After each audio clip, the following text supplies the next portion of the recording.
Hei, olen Samuli Salo Market Vision strategiakonsultoinnista. Meiltä usein kysytään, mitkä ovat ne isoimmat trendit ja teknologiat, jotka vaikuttavat lähivuosina tietotekniikan hyödyntämiseen ja käyttämiseen. No, me yhdessä päämiehemme Gartnerin kanssa träkkäämme lähes 1800 erilaista teknologiaa. Niitä on siis melko paljon. Olemme kuitenkin löytäneet tavan mallintaa nämä kaikki teknologiat noin 4 merkittävän ilmiön alle.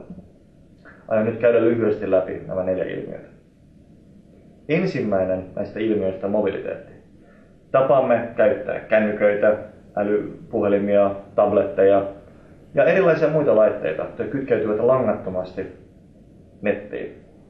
Tämä muuttaa ratkaisevasti kuluttajien ja käyttäjien oletusta siitä, että tietotekniikka on saatavilla milloin tahansa, missä tahansa, oman tarpeen mukaan.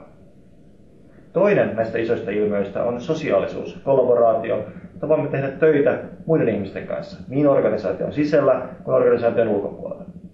Näkyvinä esimerkkejä tästä esimerkiksi Facebook tai Yammer organisaatioiden sisällä. Kolmas iso ilmiö on informaatio, big data, tiedon valtaisa lisääntyminen.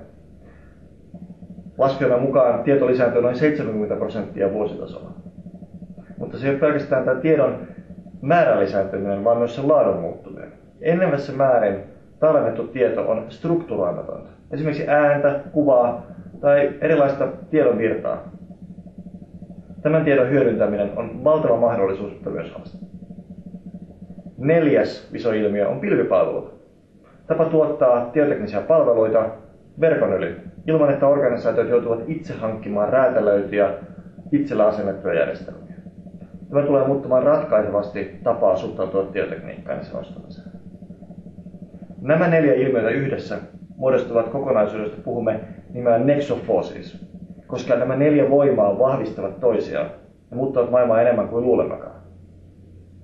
Me Market Visiossa haluamme olla mukana asiakkaidemme työssä näiden ilmiöiden hyödyntämisen pohtimisessa.